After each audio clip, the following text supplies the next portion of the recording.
Hello, guys. Welcome to another episode of Don't Be Afraid podcast. And I am your host, Jamila Oiza Muhammad Jamiu. I have an interesting guest with me here. And his name is Fisayo Fosudo, a tech influencer.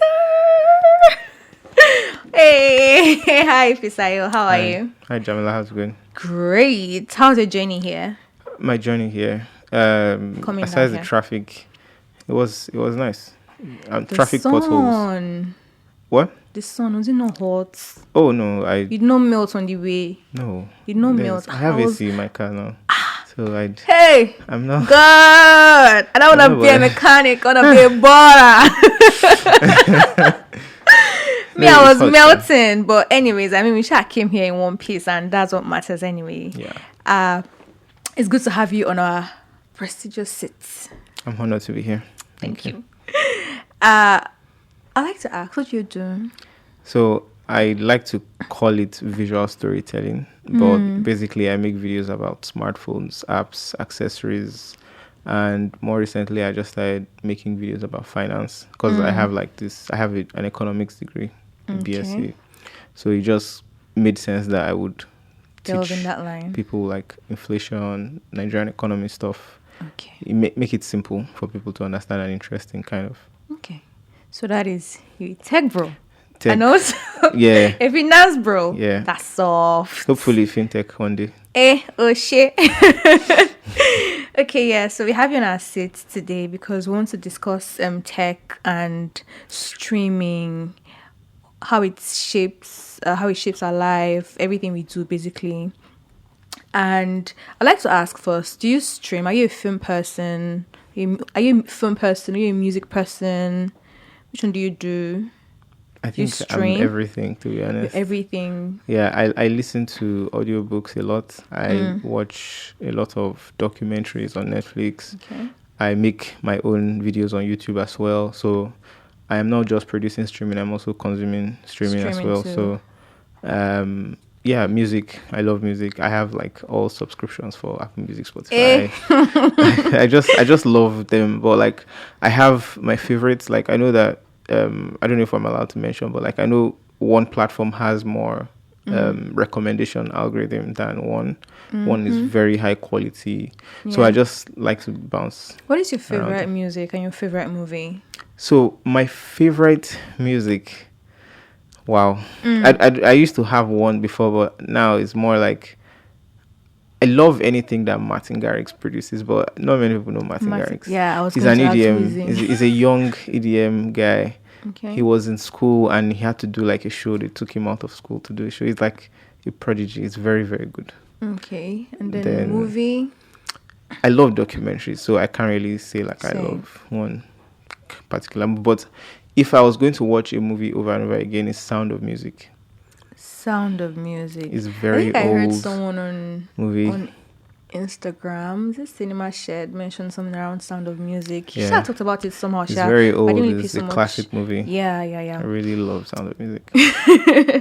Okay, so I want to take us back to the days where we didn't have these streaming apps, where what we had was not just OK.com, Niger Loaded, exclusive. But if you had to do anything, what you had to do was download, and you had CDs and all of that. Yes. Let's take us back in time.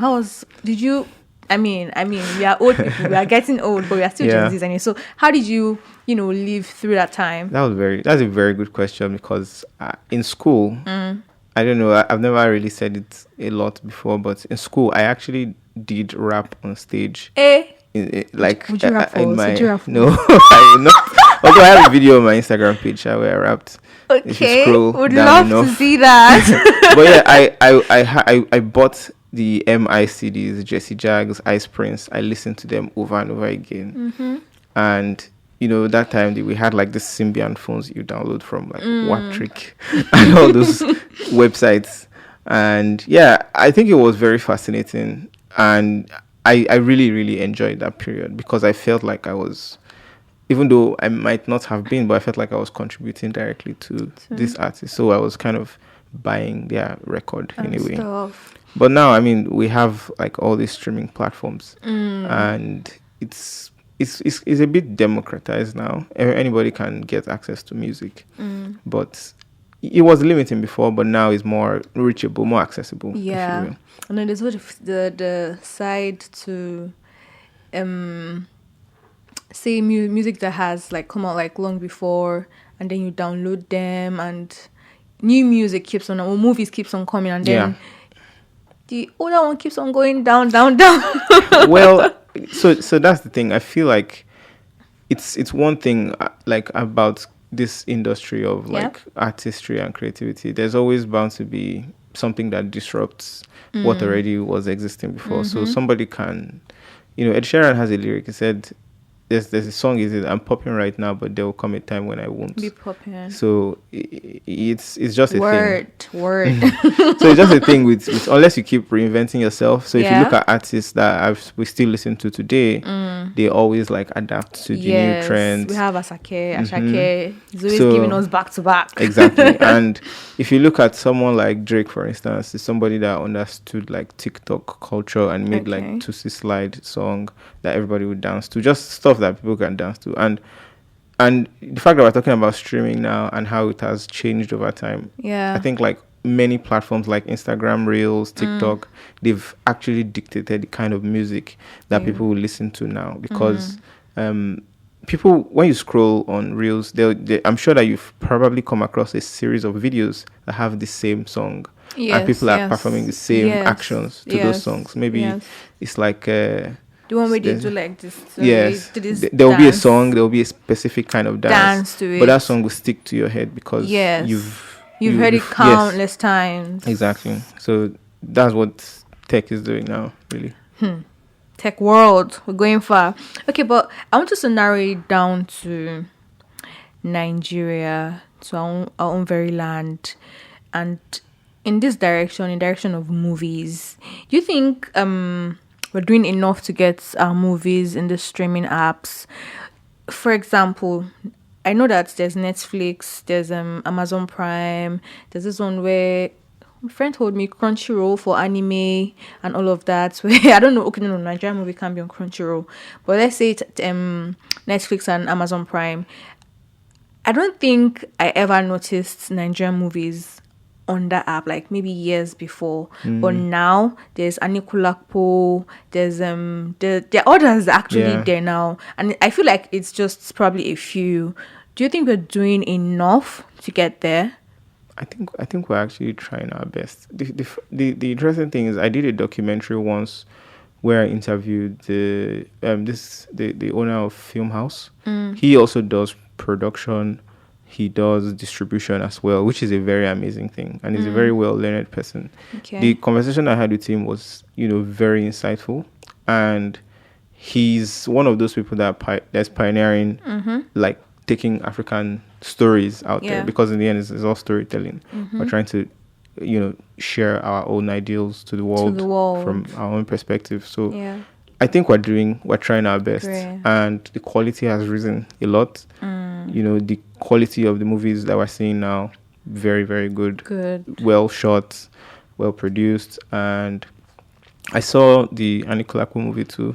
I thought it was really nice. And it was actually. I thought it was nice. I thought the storyline was cool. And really. the shots and everything, the way it was done, some of the VFX stuff too. Yeah, we've gone really, really far. Yes, I really commend us. I think we've gone really far. I think we've gone far, and now it's just how consistent we are. Yeah. And we've always topped production. Actually, if you check, I don't know if I'm correct, but I know that we are one of the top producing countries in terms of movies in the world. Oh yeah. Yes, we're probably, if not number one, in terms of quantity though. I'm not saying in terms of we don't maybe make as much money. The US obviously is number one in terms of how much they make. Because they spend $300 million.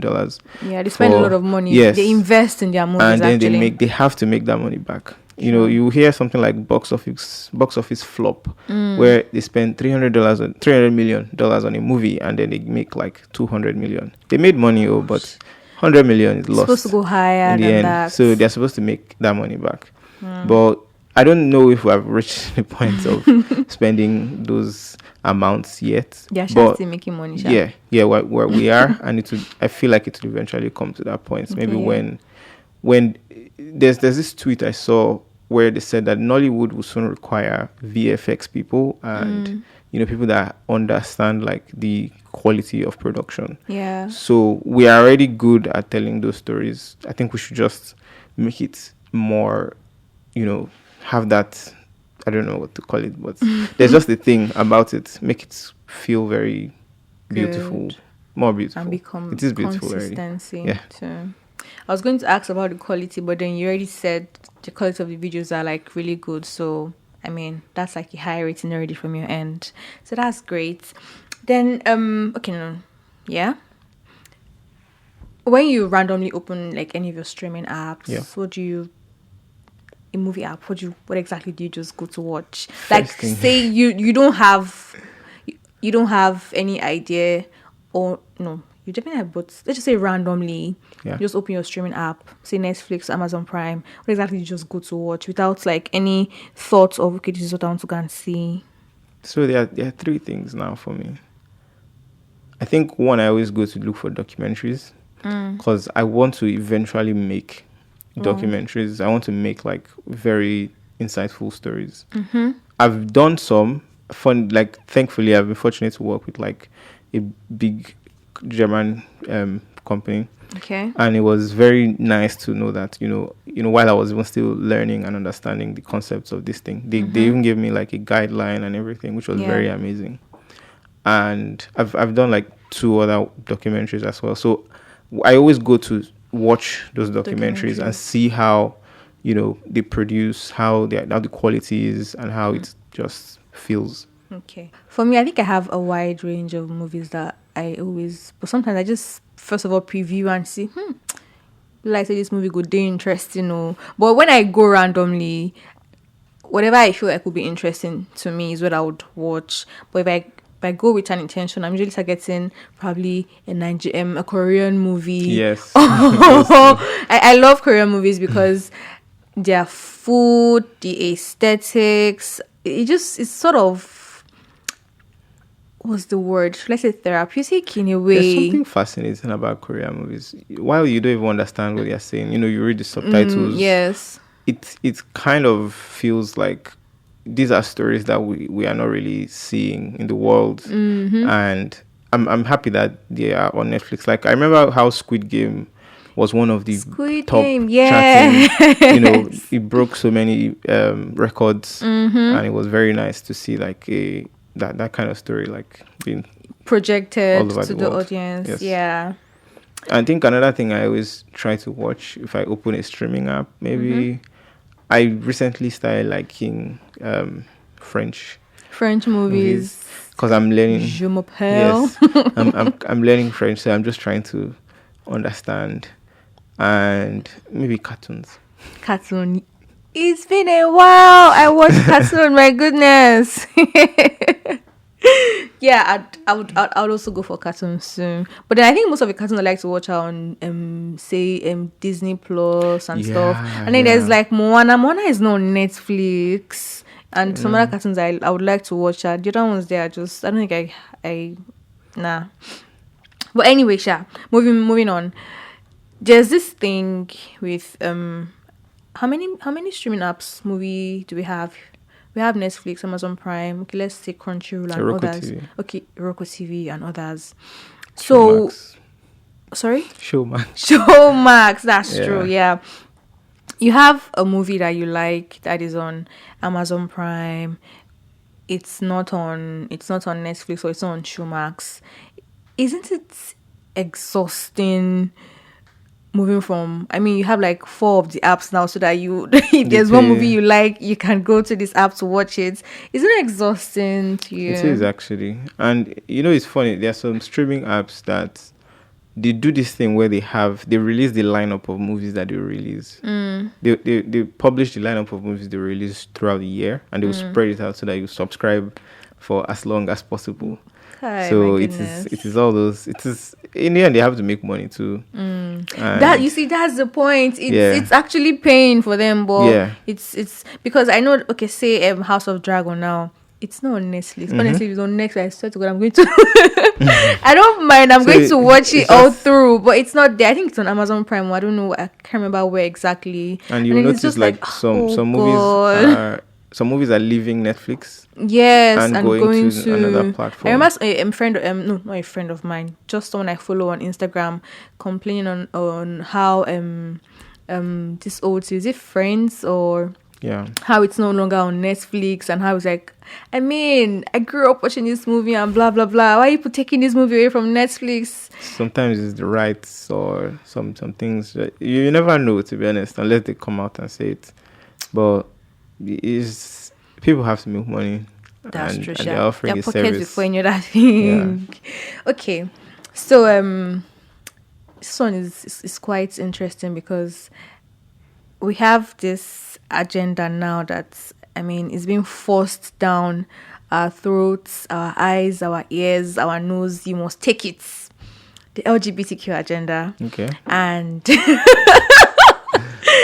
and there's I think there's a section now where you can now watch. There's an icon or section where you can now watch On Netflix? yes, no, is it Amazon Prime, or I think these streaming apps, they're beginning to put it out there. And say for countries where we're not welcoming to these thoughts, this agenda, what do you feel about that? To be honest, I can't really police anybody's like preference for content. Yeah. Yeah. Well, I'm talking about we not. Is Nigeria welcoming to the LGBTQ I agenda? mean, there are laws that there are laws that say that you should. I think there's a 14-year law or something like that. But I mean, that's something totally different. Different, yeah. I think this is content, and if you look at how it is, the description is more or less representation of these kinds of people and these people, and how they want their voices to be heard. And there's a thing where, like, a lot of people, I see it on Twitter, like Netflix is showing more of these movies. There's every scene would have this kind of, see a gay person, yes, or that. yeah. And it's just, on the one hand, it's like, okay, these people want to be recognized and they want recognition. And for a country like Nigeria, I understand why it would probably be jarring for people, because we're not used to that. my worry, I worry because I mean we were adults already, and we know left from right, and because, okay, did I want to do this or I don't want to do this? But we have kids that is stream Netflix now, and I mean, you don't want them getting to know about these things at such young age. So and all that's of that. why these apps even have parental controls. There's a section where you can block off I mean, obviously you don't give them the pin to watch. Yeah. Netflix even password protects content that is supposed to be 18 plus. So you don't give them the pin, you turn on parental controls. And Google also has features whereby you can have parental control. So, like, my younger brother, for instance, I served as like the parent, quote unquote. Yeah, so right, yeah. I opened his email. I was able to see everything he was downloading. Yeah. If he needed to download something that was rated as maybe like needed a higher age requirement, they would need permission from the parent. So I would like look at the app and approve or disapprove, something like that. So yeah, I think it would be logical to employ all those like parental control strategies and avoid them, like make them avoid those kinds of content. However, one of the things that, I mean, I don't think it's related to tech or streaming, but it's just the thing with children is that they always learn by observation. So they don't care about what you say, it's what you do. And if it is the kind of content you consume, chances are they might consume pick it up interest. Such naughty creatures. So they learn by saying what you do. What you do rather than what you say. Okay, so where do you think tech, streaming is going to be like in the next few years? This is a very interesting question. I saw something on like Facebook recently released this VR glasses, or is it AR actually? It's augmented reality, and it's as somebody that uses I use a very huge monitor when I'm editing. This VR glasses basically eliminates the need for a monitor. You can plug it to your laptop and you have a bigger screen, so you can work with your laptop and have a much bigger screen that is tracked. It's head tracked. You can see everything in large, and it's very sharp and very detailed. So I think the future of these streaming platforms might come from virtual reality and all this augmented reality stuff. While we might not be 100% sure, because I mean, I've played with one. It can be a bit jarring. It can cause motion sickness for some people. So it's not a mainstream device yet. Yeah. However, like that's one thing that we can look out for. Maybe it might become a thing where it is like contact lenses that turn to displays or something, or maybe glasses that are light or something. But I feel like virtual reality has a way of creeping into that future of streaming and stuff. Tech. Wow, that's like some futuristic stuff. But anyways, I mean, we love to see it, and we love to see where it's going to be in the future and all of that. So in all sense, I think we can say that tech and streaming is here to stay. It's not going anywhere. Definitely. It already disrupted something. Really? What? I mean, it disrupted like the CDs, okay, yeah, the CDs, CD stuff, yeah. And like buying or downloading even. Now you can just stream. In terms of like streaming content, I mean, for one, it's just look at it like the way when I make my videos on YouTube, for instance, one of the ways that we make money is through ads. So I know Spotify has this ads, the version with ads. Yeah. And then the premium version. Yeah, it's the premium version. So it's more like if let's say I consider myself as the artist, for instance, I release a piece of work. When there are ads, I get a share of the revenue. It's the same thing with Spotify. When people stream artists' music, they get a share. So maybe if people download it, they might not make money, and it's kind of like eating into their work. Oh, that's the jig. Yeah. I see. All right. Thank you so much for enlightening us. 5 movie or documentary recommendations. I mean, I'm a movie person. I love movies so much. So, I mean, for fans out there like me that like to watch movies a lot, or documentaries like you. So, Formula 1 Drive to Survive. Is it Drive to Survive? The Formula 1 documentary. Take notes, people. Drive to Survive. The documentary is very inspiring because I never knew about Formula 1. I mean, I heard of Formula 1. Okay. But when I watched that documentary, I was just interested in everything Formula 1. I started reading about it. I just was looking for everything I could find on like the drivers, Lewis Hamilton and all these other guys. Okay. Another documentary, or not necessarily documentary, it's more of an interview, is David Letterman's, it's an interview. He interviews like celebrities. I don't know what it's called. But I know it's by David Letterman. It's on Netflix as well. Formula 1 Drive to Survive is also on Netflix. Yeah. Another show, if I would recommend a show, I like Suits. Suits. I like it, but it's long. It's long. Yes. Yeah, it's long. It feels very tongue-in-cheek. It's nice. Yeah. Another one I like is this one. I think it's called The Startup. It's a Korean movie, is it? No. It's not. It is. I think it's American. They shot in Hawaii or something like that. I think it's a Korean movie too. Yeah. Hey. And then Breaking Bad. Yeah. Indian. No, Indian. Indian. Breaking Bad is a classic movie. It's a classic series. I don't know if I'm allowed to say what it's about. Sure, I mean. It is. Yeah, I don't know. It's about crime. Okay. And this professor that entered a life of crime, and Okay. he became so absorbed in it. And it's a very realistic Movie. series. Yeah, it's very realistic. Okay. So yeah, I think those would be my. That's- Is that up to 5? No, it's up to 5. It's You 4. mentioned the documentary. Drive to Survive, Formula One. Okay, yes. David Letterman's Okay. startup. Suits. Okay, it's and 5. then Okay, yeah. yeah, it's 5 already. As someone that puts out a lot of content, how do you choose which platform to put it, or do you put it on every available platform?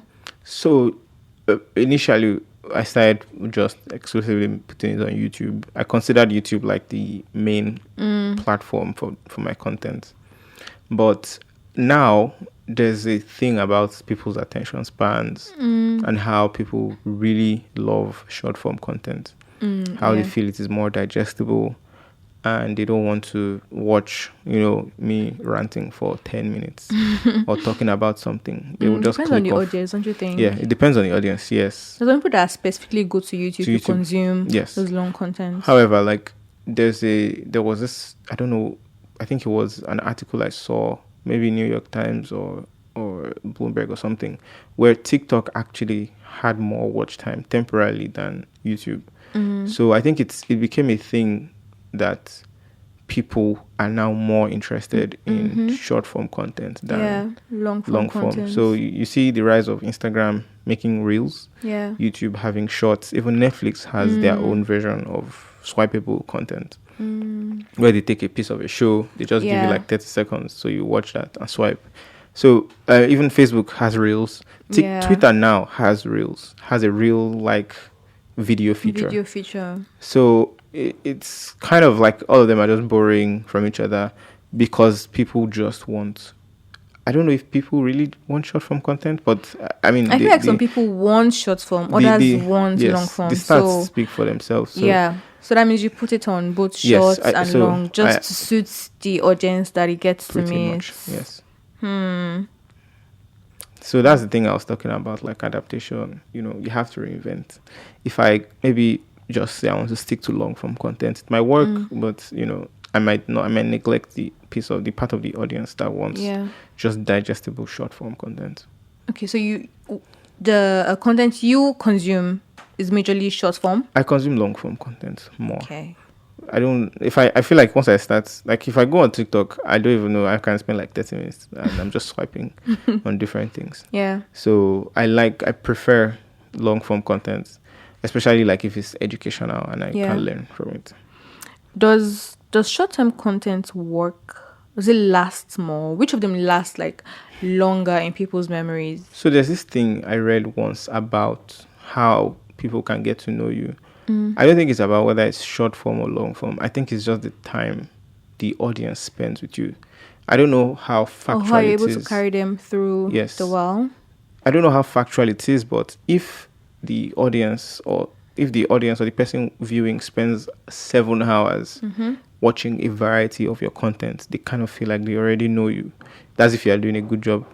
They feel like they know you and they know your preferences. Yeah. And this is not 7 hours at a stretch. It's 7 hours in different days, different things you've put out. So I think if you can put out a bunch of short form content and expose your personality and talk about what you like, your preferences, I think people can relate to you. But the same thing with long form content. If they spend time watching a series, a couple of your videos, that's how people can also get to relate to you. So I think they both kind of work hand in hand. Yeah, I would say so too, because I consume short form content and I also do for long form. But it just depends on if I'm watching something that is long, don't bore me. Yeah, true. Don't bore me. Everything you're saying has to like hit the nail on. You have to like carry on. Well, you have to carry me along. You get. And if it's short form too, I mean, people went from making short comedies to. I mean, we have a minute, we even have 4 minutes comedies and stuff like that. Yeah. So I think that the transition, they understood. We're not having Crazy Clown do the shorts for how many minutes it used to be then. 30 seconds, 1 minute. Now we're having like 1, 2, and the others like that. So yeah, basically, I mean. We've progressed. Yeah. I feel like they're both here to mix each other, short and long They form. form a balance. Yeah, they do. Thank you. Thank you so much for your time. Thank you for having us. Thank you for gracing our prestigious chair. Thank you very much. Thank you for having me. I enjoyed this conversation. I did too. Yeah. Honest, I did too. So guys, I hope you guys had a great listen. We had fun doing this. So make sure to follow Fisayo Fosudo on his Instagram handle at Fisayo, right? Yeah, Fisayo Fosudo. Fosudo. And then follow us, Playhouse Communication, on our Instagram handle, on LinkedIn, Twitter, Facebook, and let us know in the comment section which app you stream the most. Hope you guys have fun. Bye.